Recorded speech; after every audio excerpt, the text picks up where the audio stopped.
All right. Happy Tuesday, everyone. This is going to be the inception of Learning Tech Talks, I think, because Learning Tech Talks is live and we're talking about live streaming with a live stream platform. I don't know if we can get any crazier in terms of episodes. And if you're thinking like live streaming, learning and development, how does this mix? You're going to see the dots connected with this. So who better than Rosina? Oh, wait, Anya Rosina. Did I pronounce it right? Am I close? Yeah, you got it. Yes. Oh, look at that. Nailed it. Even completely, we were so distracted talking. I even forgot to be like, hey, I need to make sure I pronounce this right before we go live. So that's great. First shot. And she's from Restream, and we're on Restream talking about Restream, but we're really going to be talking about live streaming and what that means and all this good stuff. So for those of you who may be going, live streaming, what's that? How does that relate to learning and development? How does that relate to work, communication, change management? You're going to see this connects to a lot of different things. Product marketing, we're going to be all over the map. So I'm looking forward to this. So thanks for making the time. Absolutely. Thanks for having me. It's a pleasure to be here. And hello to everybody watching us today.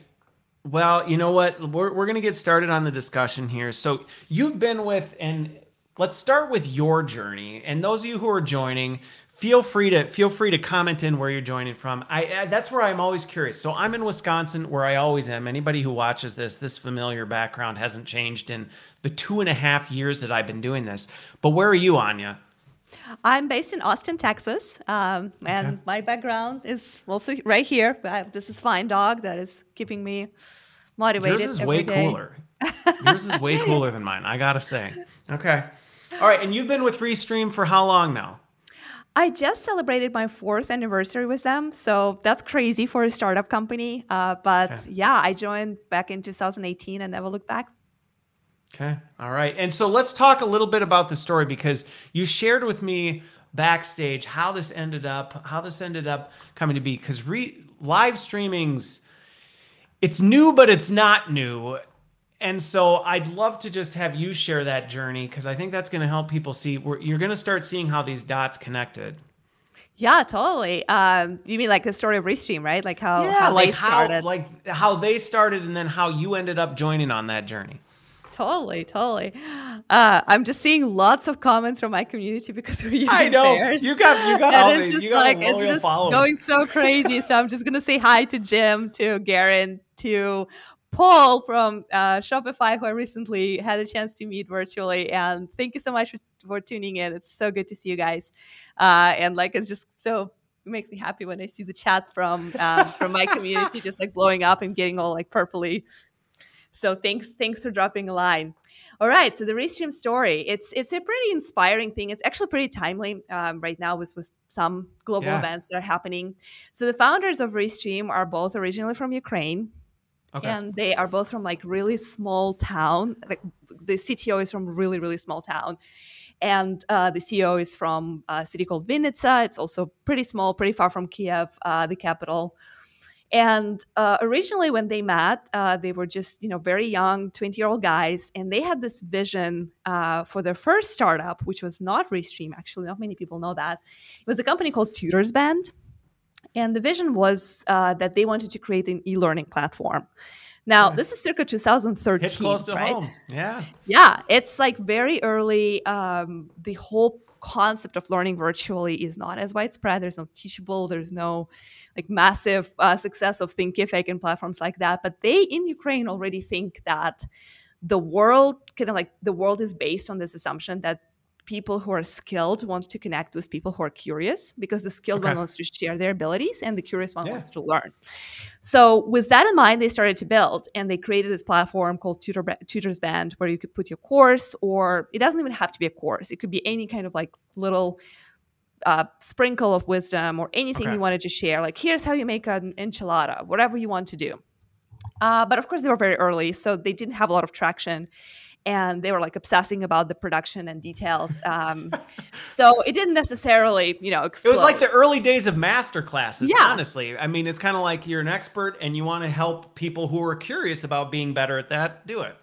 Exactly. That was the concept, except for, of course, they didn't have connections with Natalie Portman and like all those amazing celebrities because they were like for us normies who, got it. Exactly. But it was a fun thing, and they were so passionate about it, and they built a team around that. And then when they realized that the e-learning thing is not necessarily flying off, they realized that with the basis of this code, with what they built, they could potentially serve completely different community, but way bigger community, the people who just want to share their message on social.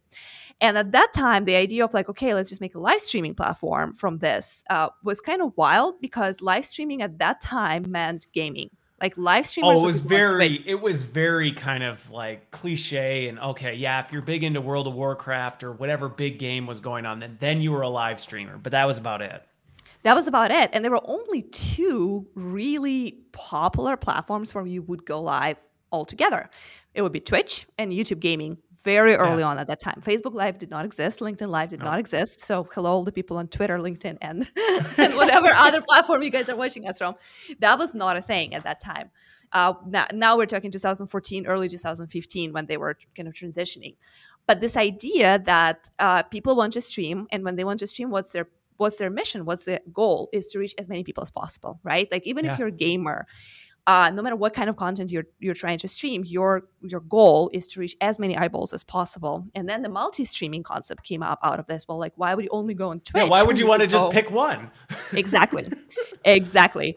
And that's how it all started. And fast forward, I'm not going to bore you with details of like the typical startup life of like, people in Ukraine who are trying to raise money without speaking any English. Our CEO was the guy who was in the support chat with like first users from all over the world using Google Translate to even understand what these guys are trying to ask. And like our first support agents were hired the same way, like people reaching out like, hey, I'm a gamer, I'm trying to use your platform, this is not working.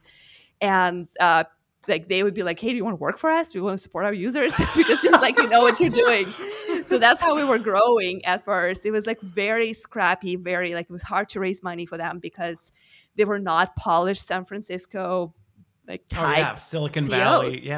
Yeah, they would like pitch by Skype, like with some prepared information in English, but any kind of question would kind of like offset them because they'll be like, oh gosh, this is not in the script. We don't know how to say it in English. So awesome. But a lot of people saw the passion, and that kind of like brings me to the moment of 2018 when I first met Alex, the CEO of the company, and I was working at a startup incubator based here in Austin, Texas at that time. Okay. And actually, Restream was part of the program. They were one of the startup companies in the portfolio. And I mean, obviously, I met tons and tons of entrepreneurs at that point, but I've never seen anyone quite like those guys because they were so real. They were so passionate and enthusiastic, and that vision of like, we want to empower people. We want to empower creator economy. Again, circa 2018, before everyone is talking about creator economy, right? Like again, anticipating the time. They were talking about all these ideas of how like anyone could create, anyone could monetize, anyone could connect and build community. And that kind of, I fell in love with that. And I was like, gosh, I want to be part of this. And I joined the team 4 years ago and never looked back. So that's my story of starting. I love it. I love the connecting your story to the bigger story as well. And you know what's funny is just even on my journey with learning tech talks and my philosophy on learning and development, it was part of the reason why I had put off content creation until I connected with the live streaming thing. Because to me it was, who am I to say where you have to consume my content? Like that to me it was always an issue saying, oh no, if you want to hear what I have to say, you have to go to podcast. Well, maybe you don't want to listen to it. Maybe you want to watch it.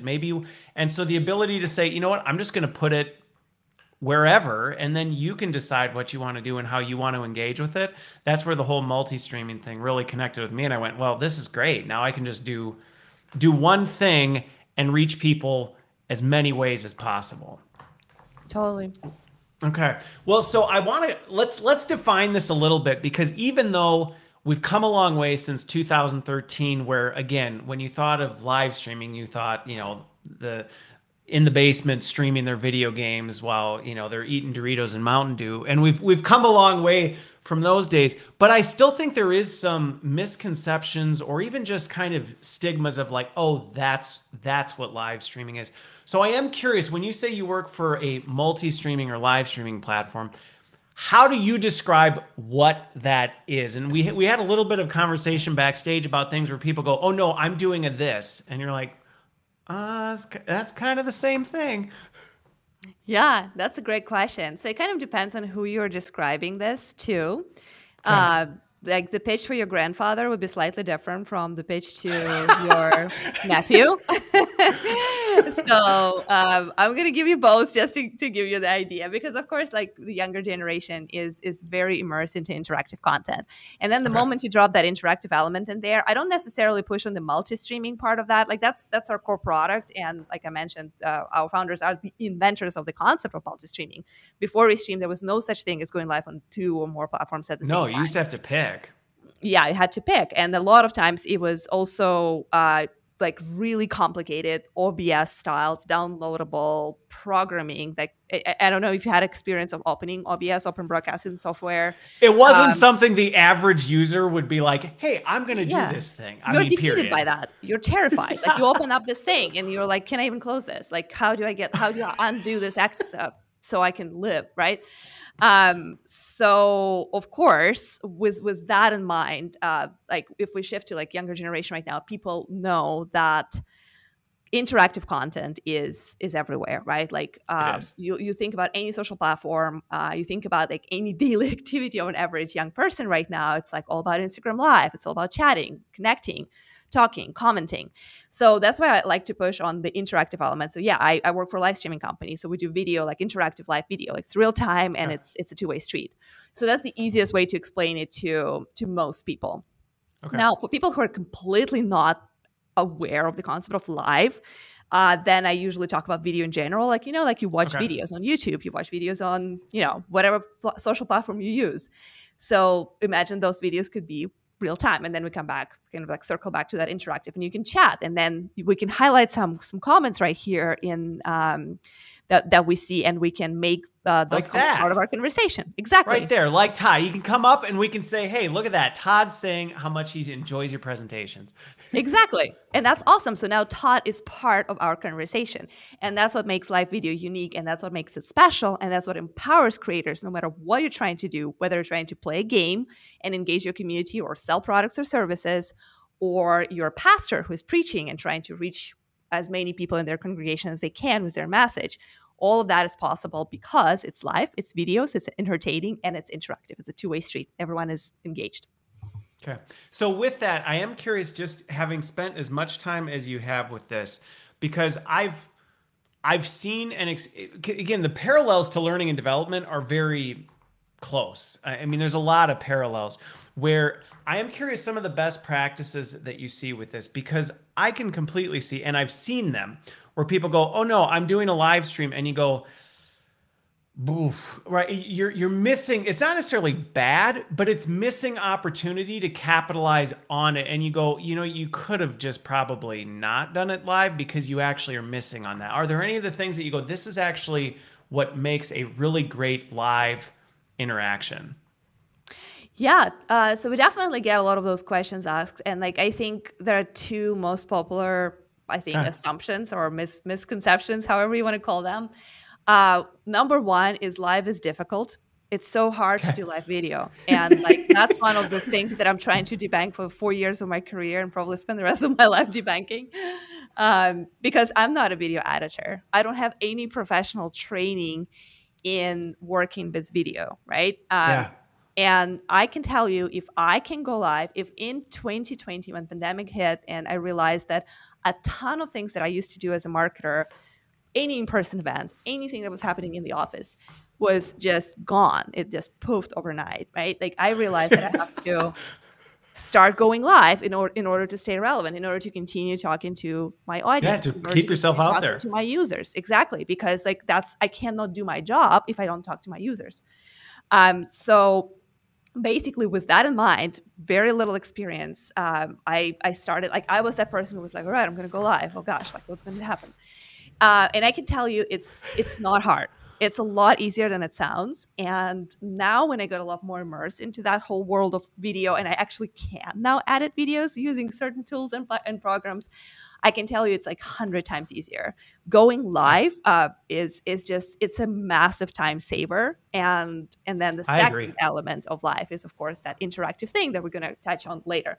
But one example that I like, something that I invite people to consider, to internalize, is think about how long will it take you to create a 15-minute edited video, right? Like, and I like to do the trivia around this. People throw different ideas around, but it's hours, right? It's hours. Oh, if you're doing a legit post-production, all that kind of stuff, I mean, it is hours of effort. Hours of work. And you have to have a massive set of skills, or two different people, right? Someone is going to shoot it, someone is going to talk, someone is going to write it, someone else is going to edit it, and then they're going to polish it, and then they're going to add special effects on that, and then they're going to upload it, and then you're going to upload it into multiple different places.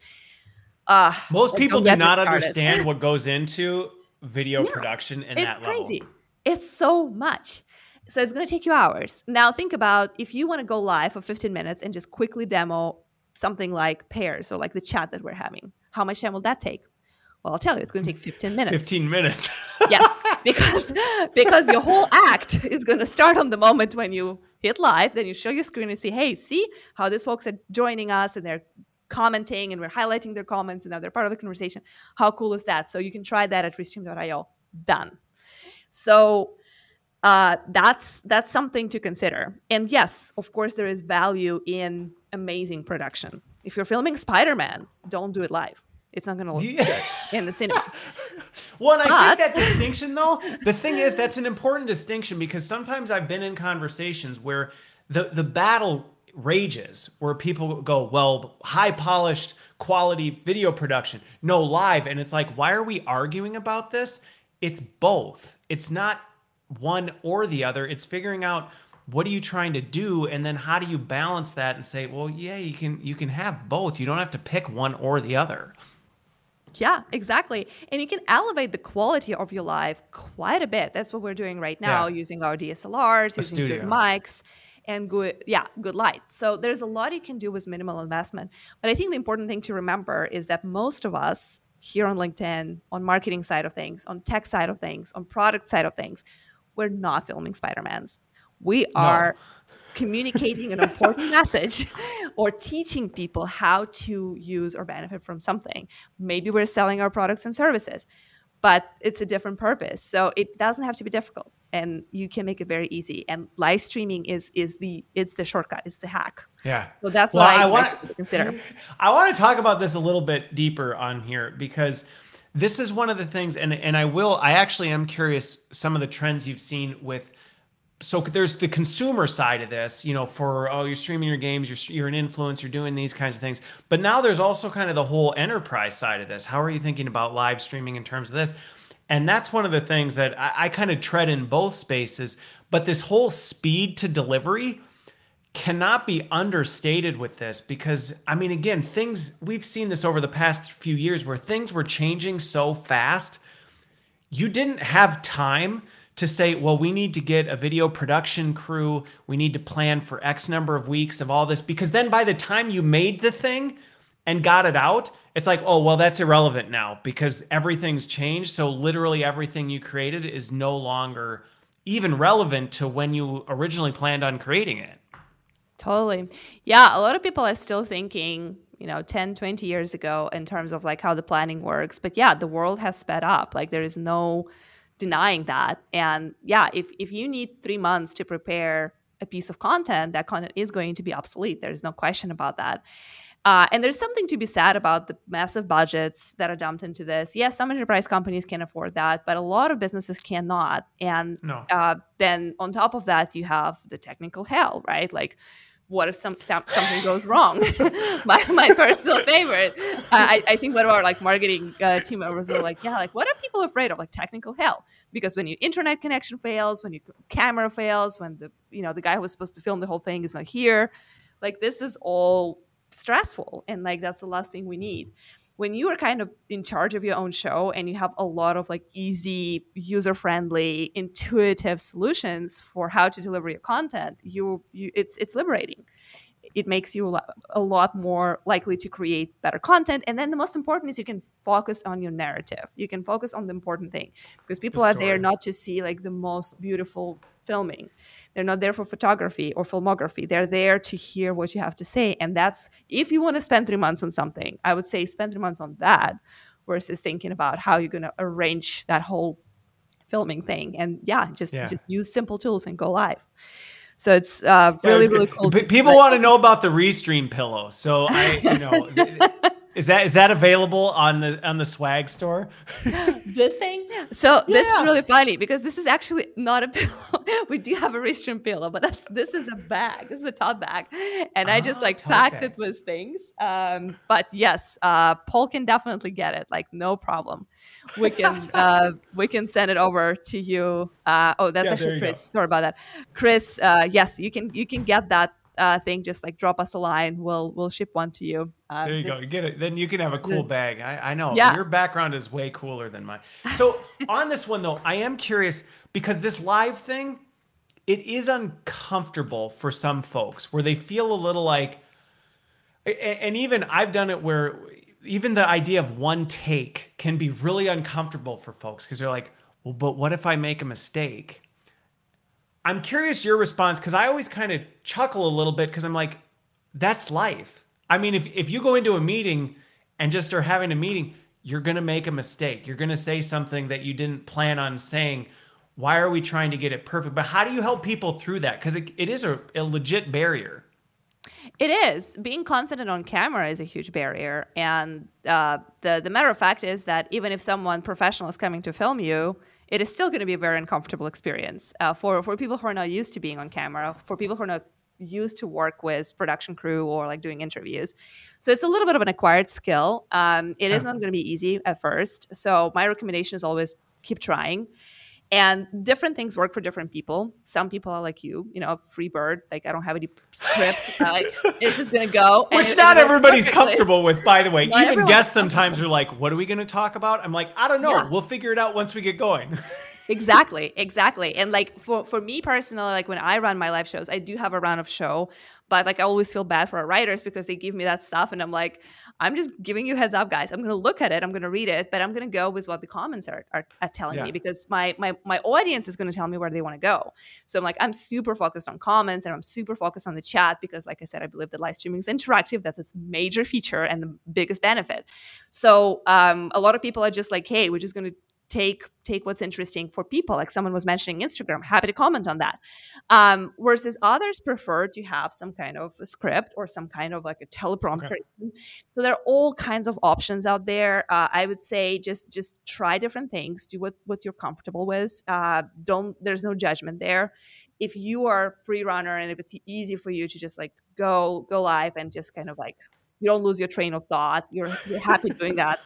Cool. If you're not that person, that's fine too. Have a plan, have your notes. But in general, I would say it comes with practice. More you practice, easier it comes. And it's okay to occasionally say something wrong or miss something important. It's fine. This is live streaming, and that's the value and beauty of it. It's authentic. It's an experience. We're all here to pretend exactly just like what you said earlier. We're here to pretend like we're all in one room and we're talking. So this is real, and real is not perfect. Yeah. Well, and I think that the authenticity piece is really kind of what you're getting at, which is figure out where you're comfortable and lean into that. I think sometimes I'm curious your experience with this because I'm sure you deal with tons of, I mean, you have 5 million people on the platform, so you have no shortage of examples of live streaming to look at. But it does seem like people connect to that authenticity, whatever that is for you. So if you are a little more structured, people are like, well, but that's who you are. And if you're not, you're not. But don't try and force it to be like, well, I see this example, and so I'm going to try and copy it. Because I've seen those where it's like, just figure out your jam and go with it. I think people would rather connect with somebody who's being authentic than somebody who's trying to be something they're not. Yeah, there's so many awesome comments here. I like what Paul is saying. He says like we do a dry run of the Restream platform for all events, so it sets everyone at ease. That's a great solution right there. Like if it's more convenient for you to do a little dry run, or for your community, right? Like if you're running panels, like I know Paul runs like crazy stuff for Shopify with like big teams. And like they are very conscious about like what they're going to say. They want to do a little trial, right? Like they want to make sure they're ready. Then that's your path. Then you need to schedule two things. One is the real event, and one is a little training, like a rehearsal. Yeah. For others, it's completely unnecessary, and for others, there's like, yeah, like I want it to be natural. I want it to be real, and that's fine too. So yeah, you got to kind of find your sweet spot there. Okay. Okay. So I am curious on this one because as you think about it, as you're seeing this, I mean, you're on the product marketing side, which again I think is a fantastic use case for this kind of stuff. But how has this evolved a bit as it's moved from consumer, again, kind of the consumer, type market to enterprise? Are you seeing enterprises? Because my interactions have been enterprises are a little bit slower, even though they're doing this. They're just doing it in different ways. They're like, no, we're doing a town hall in Zoom. And you're like, you mean you're live streaming? You're live streaming the leaders. They're like, no, it's not a live stream though. But I am curious, are you seeing enterprises start to go, hey, there's some real use cases for this, for the way we communicate internally or the way we do things? Yeah, totally. So, definitely there's a big difference between individual creators and teams. There are so many different ways how you can differentiate them. One of the very surface level simple way is like, are you creating live streams for your own brand, or are you creating that for someone else's brand, like Okay. your company or some kind of like business, right? So of course, another level is, are you doing that solo, or do you have a team? Are you the decision maker on the content, on the budget for this, or there's someone else who is deciding those things and you're more of a tech lead who is executing? So of course, enterprise is kind of like the top of the line, where like everything is like, yeah, a bunch of decision makers, big budgets, crazy expectations. But we do see a lot of customers who come in and say, hey, yeah, we want to like run this Zoom webinar. Okay, cool. Zoom offers great webinar platform, but we want it on social. And like that's where it becomes really interesting, because one of the misconceptions for a lot of content that is created on the business enterprise level is that it has to be gated, right? Like, so that's one of the ideas that Oh yeah, well, let's get into this discussion. Yeah, because it's like aligns very nicely with like what enterprise wants. Like, so enterprise wants to be able to collect email addresses, lead gen, and all that stuff. So what I like to think about, and that's perfectly fine. Like there's a lot of ways to do it. You can actually run a Zoom webinar and you can connect your Zoom to Restream very easily, and then spread it out to your multiple Facebook groups, your YouTube channels, and whatever you want, right? Like, so you can actually do both with tools like Restream. But the interesting thing there is, for a lot of people on the enterprise level, is that this idea of gated and lead gen and capturing emails makes a lot of sense. So there's a lot of value in that. When you capture your leads, you can follow up with folks later. You can send them the recording. You can send them the proposal, whatever you were offering, promo codes, anything. But there's also one important thing to remember. If you know anything about marketing at all, and if you think about conversions, right? Like, let's say you put up the funnel landing page, funnel, yeah, or even the loop, like however you want to think about it. So you have the page or you have the ad. How many people are going to click on that, and how many people are going to act on that value proposition or CTA? I would say in general in tech, 4% conversion rate is considered good from landing pages or ads. So 4% of people, and just like, kind of let it sink in. Like, you have 100 people that you could potentially reach with your content, and by gating it, you only have 4 people who will actually going to go that far. Yeah. And that's when we're talking about leave your email address, or share your information. When you ask them to purchase, when you ask them to swipe their credit card, the number goes even lower.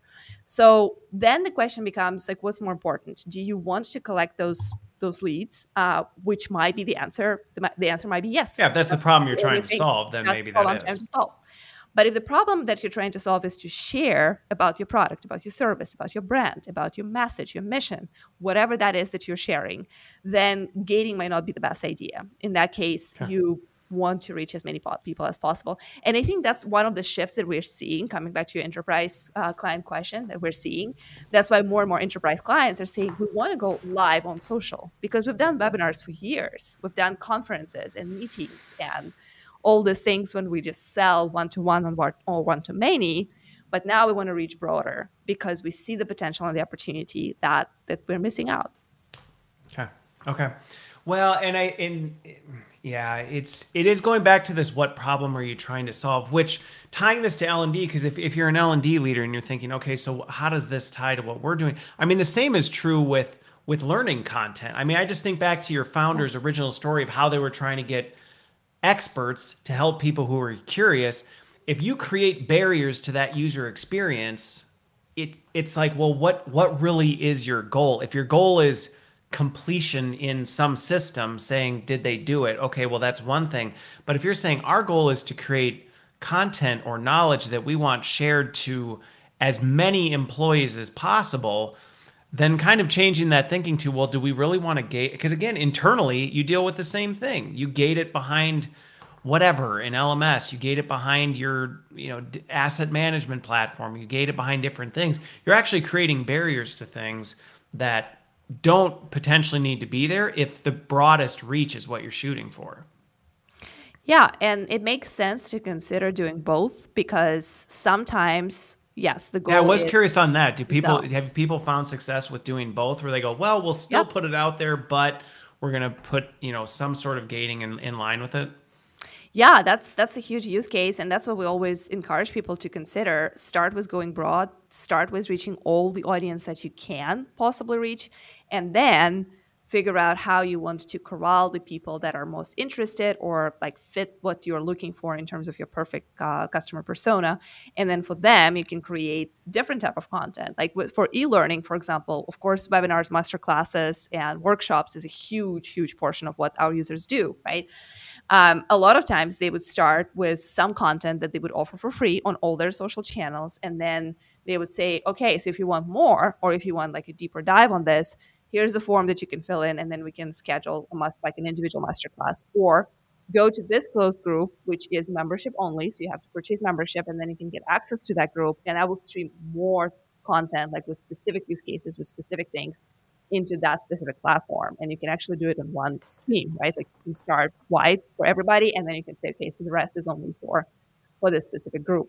So that happens quite a bit. But then you kind of get the best of both worlds. You can get discovered by social platforms, you reach everybody who's interested, and you can have clever content, but then people are engaged, people are excited, and then you can guide them through their customer journey into the space where they can get even more value for extra money.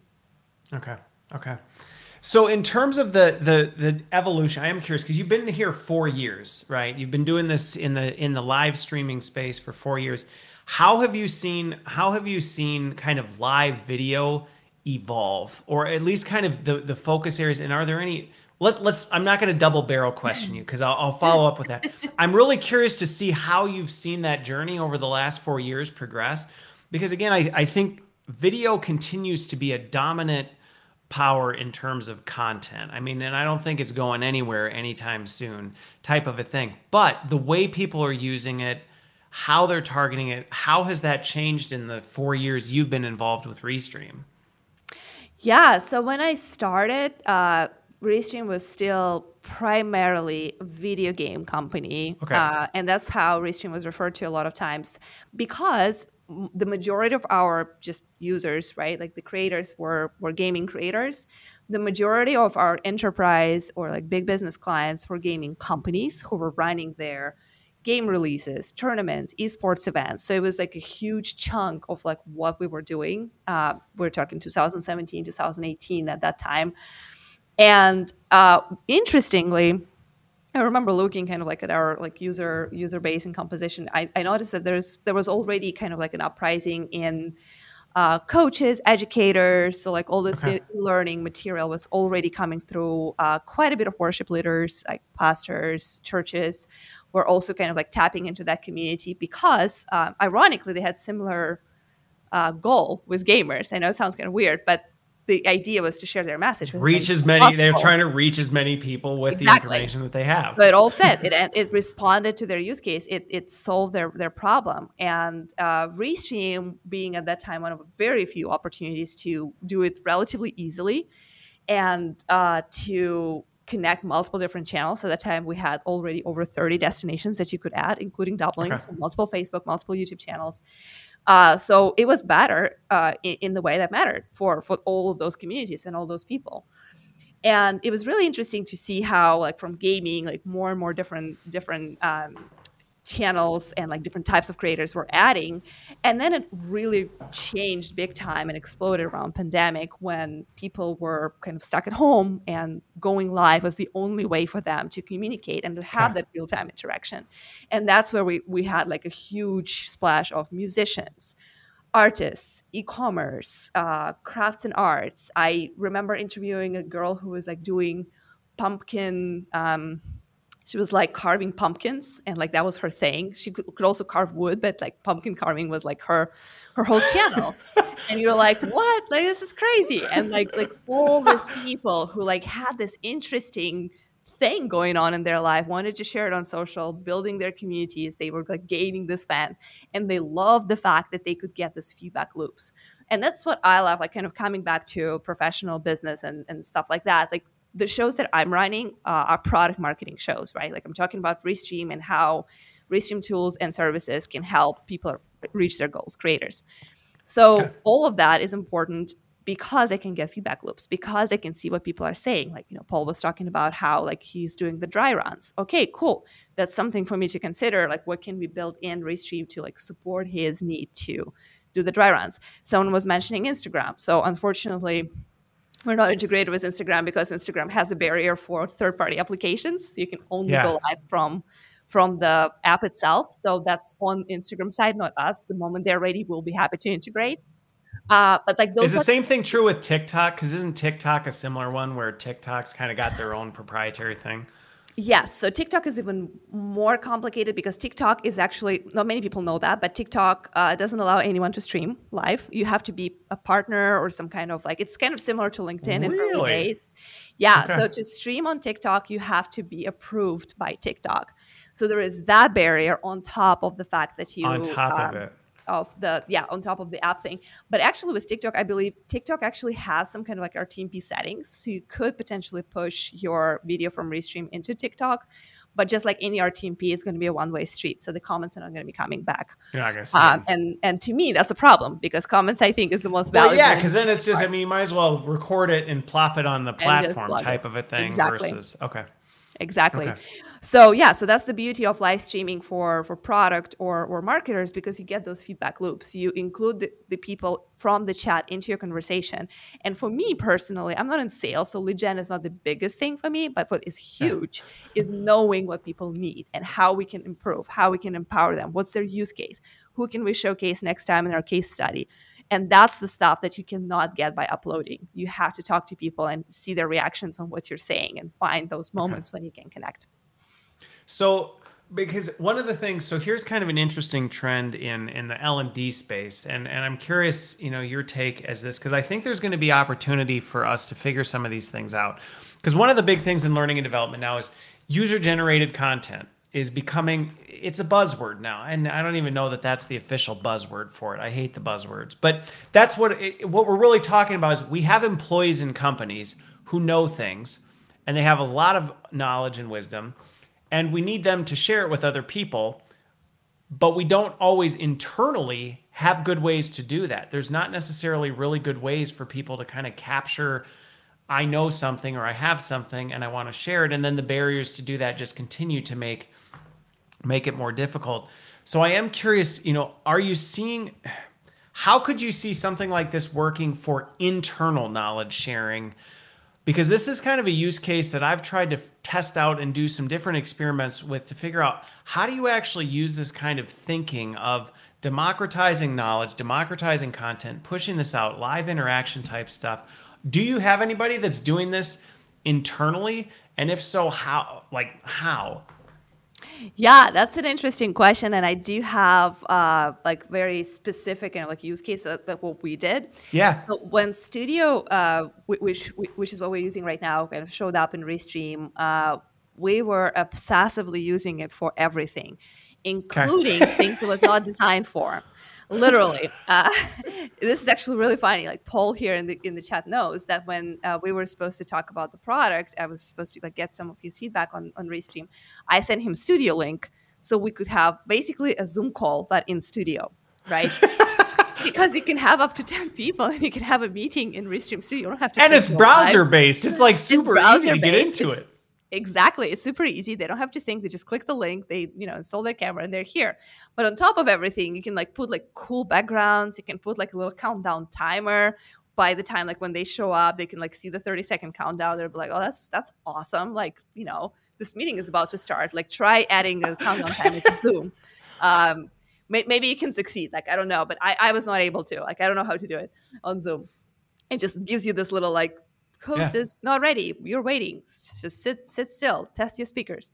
And then, of course, you can have captions that allow you to kind of like make sure that you cover everything that you want. You can put little overlays. You can make your background animated. Like there's so many different fun things that you can do internally.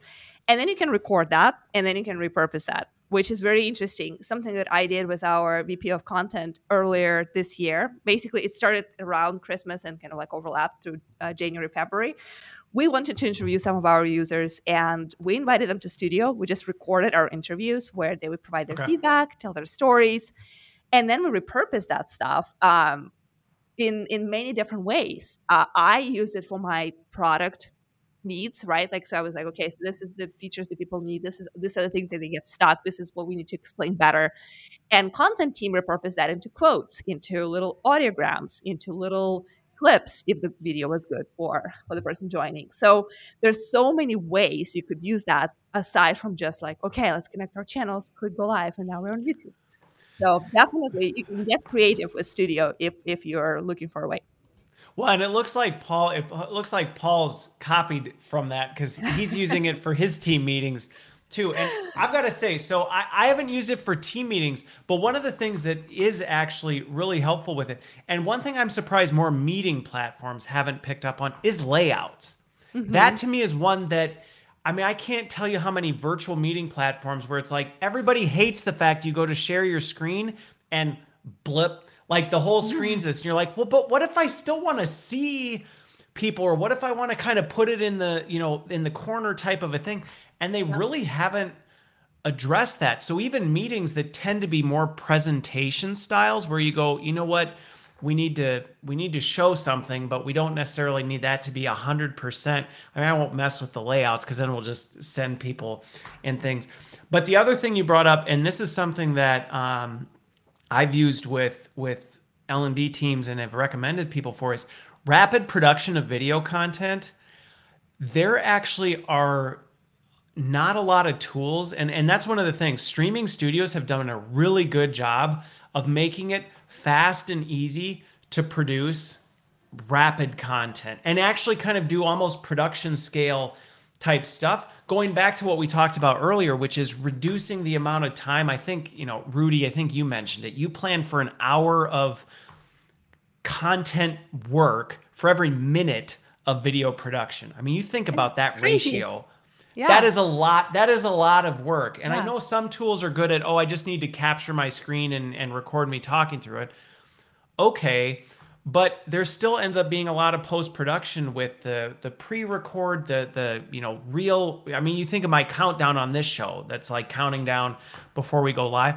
A lot of that stuff, you've got to be familiar with layers and transitions and all this kind of stuff versus, I've had teams using Studio to say, let's create the pre-roll and then the post-roll, and then we're just going to run it and record it, and we're going to record a conversation or even record showing some slides, things like that. And it actually can help L&D teams because you can be the host to say, I'll set this up. We're going to bring a subject matter expert in. We're going to kind of tell you what to do. We'll hit record. You do your thing. We'll do the front roll. You do your thing. We'll run the end roll. And you've got an MP4 at the end. And going back to something that you would spend weeks preparing, doing all the work, it's like in an afternoon. Are you free at 2:00? Let's capture this thing, and then we're done, and we can put it out there. Exactly. No, it's definitely helpful because, like I say, the world is speeding up, and you want to get more in less time. Like that's a huge value add for anyone who is creating. And how many pieces of content you can make out of one live stream? I don't know, like maybe 20, 30. It kind of depends on your creativity. You can make it a podcast, you can make it a clip, audiograms, you can turn it into a blog post if you're using tools that basically transcribe your audio and video into a text document. Then the opportunities are endless. You get your ebooks, your anything, right? And and that's super powerful. And I agree, like with the presentations and like Teams, like I see that Kat is saying like, oh, Microsoft Teams allow presenters visibility and presenters can see the audience gallery as well. That's really cool. So with tools like Restream, one of the things that I really like, because again, like all my stuff is very like guest centered. Like I'm interviewing people, I want them to be able to connect their channels through pairs. I want them to be able to share their presentations. So that's not something that a lot of platforms allow to do, at least seamlessly, right? Like when you are trying to, if I were to share my presentation on Zoom, like, yeah, you'll have to like set certain things up in advance. And like with Restream, I can just add it and you can control it. I can control it at the same time. So that's where as the streaming studios have advanced, I think it is one of those things where, and this is one of the things that's kind of interesting is a lot of times, and I deal with this sometimes where, you know, if you're in an organization and they're talking about consolidating their tech stack, they're like, well, we already have a meeting platform. If you need to do something, hit record. And you're like, but it doesn't work quite as well if you're actually in the content. And I think that's where the studios are good for. If you're in the content creation business, which if you're in learning and development, I mean, that's what we do. We're content creators. Yeah. There are nuances to some of these things. Like you said, even in terms of getting a presentation ahead of time and loading it in so it's ready to go, or even simple things like being able to have the layout ready to go so that as you're talking, I do this all the time with guests on the show where they're showing it down in the studio, but it's not on screen yet because we've all been in that meeting where they're sharing their screen and they spend 45 seconds clicking around, opening browser tabs. And you're like, well, this isn't something I necessarily want in the video. You as the creator can kind of be backstage going, all right, when do we pop this in and out to create that more professional feel? Yeah, absolutely.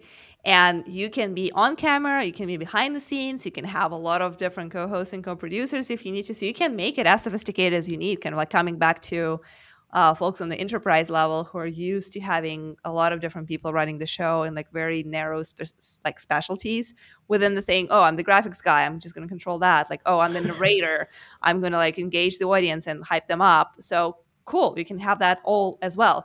But if you don't, it's easily a one-man or one-girl show because you can all do all those things pretty easily and intuitively. So that's awesome.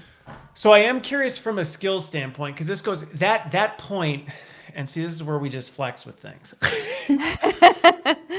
Because I've been in different environments with different things where, like you said, there are times when you may have the budget, you may have the resources, and so you've got a whole production crew that's part of it. And your job is just to show up and maybe be the person talking. And you don't really know what goes into, I don't know how the slide got there. I don't know how the intro got started. I don't know any of this stuff. I just show up. But then there's other times where you may be in a smaller organization.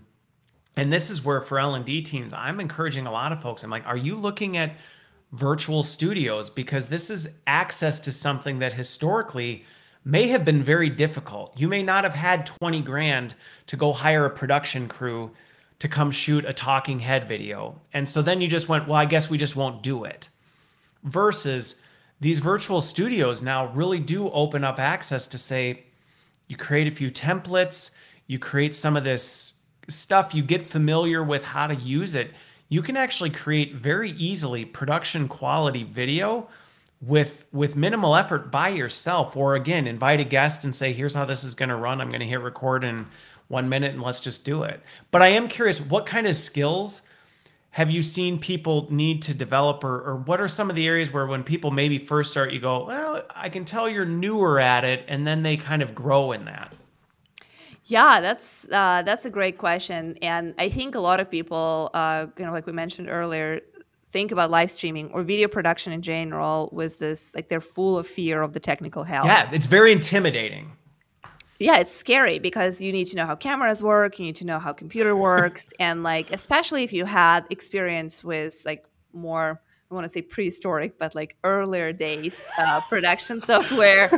Like those things are defeating. You open them up. They are. And that's oh yeah, scary. The first time you go into one, you try and figure out layers and transitions, and you're like, I'm not going to do this. Yeah, it's not intuitive, and like you give up. And especially if you are, you know, in a pastor from Midwest, like your first instinct is to call your grandson, and then you're giving up. That's it. So you're just not gonna you're not gonna do it. So that's when tools like Studios allow you to think about it as you would think about an iPhone or a MacBook. Like, yes, first time you open it, there's a little bit of a learning curve. You got to figure out how to connect certain things. And you have some basics that just have to, like some checkpoints that you have to go through. Like you have to have good internet connection. Unfortunately, a lot of times I hear that from users from different places and different backgrounds. And when they ask about like, what about bad internet connection? I have terrible internet. How do I live stream? So unfortunately, this is one of those moments when I say that there's very little room for bad internet in the world of live streaming. So you have to have internet. There's no way around. If you're still using AOL, it's probably not the right medium for you. Exactly. If your upload speed is 1 megabyte, yeah, you're going to have a bad time. But for everyone else who has better internet, and remember that technology is constantly evolving and it's getting better and better, and more people getting access to that, which is great for us, great for creators in general. Then the list of things that you need to really think about is not that big. You need to think about your audio. This is very important. You mentioned podcasting earlier, and I like to say that live streaming is kind of the new podcasting, because I can guarantee you, and we can actually do a little vote in the chat for folks like who is experiencing us as a podcast, who has their work tab open and doing their job right now in the middle of business day, by the way, and has our tab as just a separate tab open. And just kind of off in the background, you're just listening to us versus actually sitting and watching the video. Drop an emoji who is doing that, like me or say something or plus or whatever,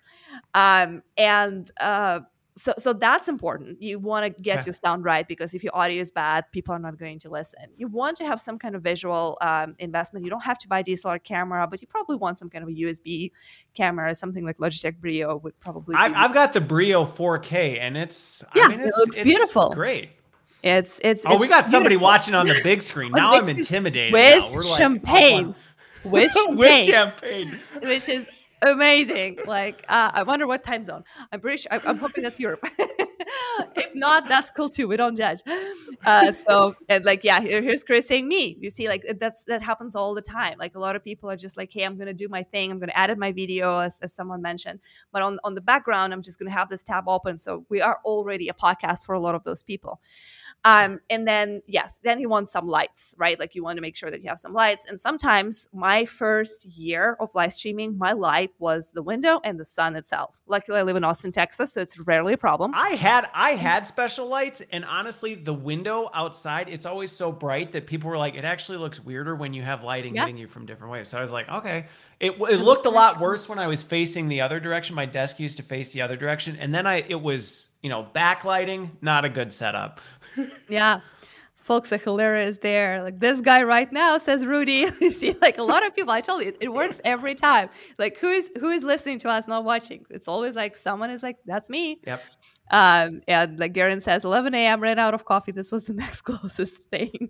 Champagne. I love that. This is hilarious. So this is the moment that you cannot have with recorded content, right? No.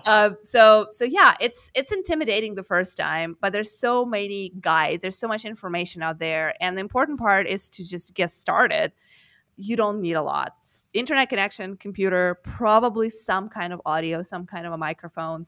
That's where you begin, and then you build on as you grow, as you go, like depending on what your needs are. You want to elevate the quality of production, get yourself a good camera. You want to elevate the quality of your show, get tools that you can buy guests and do graphics and do all kinds of things. So that's all it's all easy to learn. No, and I think, again, especially to the folks who, my primary audience, the L&D crew, a lot of this stuff you have, it's experience that you've had before. A lot of us have access to Canva or something like that, where you can produce, easy graphics for your banners and your stuff like that. You're familiar with, some of the things. I mean, not everybody's got, a mic like that sitting around, and you don't necessarily need one. But I will say, I agree when you get the ones where it's like, well, don't use your laptop mic unless you, I mean, MacBook Pro can be okay, but again, an external mic, you don't need to go crazy with this to actually have some pretty solid stuff. And I think it goes back to this balancing act, which we talked about early on, is it's kind of this weighing, is speed to production and collaboration more important than the Spider-Man movie, I think was your phrase, right? Theme, like, are yeah. you really trying to create a Hollywood studio thing, or is it more important for you to quickly create something of quality? It doesn't mean you have to just have garbage and be sounding like you're underneath water and, you know, a pixelated webcam, but having something of quality that you can put out, create quickly. And Garen, I agree, don't use computer microphone. They do not. For all those poor people who are just listening, it's not the best experience. Yeah, we don't recommend that. Don't quote us that that's the advice we gave. We did not. No, But we did yeah. not. But yeah, it's definitely, yeah, it's easy to forget because people get carried away. It's kind of like obsessing about something, just like I mentioned earlier, like the product, the offering, the piece of content, the activation needs to be better in the way that matters, right? Like, and Yep. what matters is the message itself. And most of you, maybe with some exceptions, but most of you are not filming Spider-Man. And if you want to spend time on something, spend on the value that you're going to bring to the viewers. Spend on the way how you can engage them. Spend it on the things that you could do to get their feedback and to then implement it into how you move forward with what you're offering. That's time better spent than investing in crazy production, and that you can always do. You can always do that, but there's a better way. Okay. Okay. Well, all really good things. And again, while this may be really a broad spectrum in terms of what we hit on, I think it hits on some really important things that are important considerations regardless of what you're doing, because creating content is something that really anybody is doing, whether you realize it or not. And I think that's one of the things. There's ways you can do this better, faster, easier, and still get the value, which right now, with as fast as things are moving, I can just say from an internal standpoint, we just don't have time to wait for some of this stuff to get out the door, to actually make an impact. So I really appreciate you taking the time, and this was awesome, everybody chatting in and having a conversation. I love doing live stuff because it's just much more fun. It feels real, versus just sitting and doing it independently. So thanks for making the time. Thanks for joining me. And thanks everybody for watching and participating in this one. And hopefully this gets you thinking differently about video production and live streaming. Thank you so much for having me, and thanks for folks in the chat. You made this happen.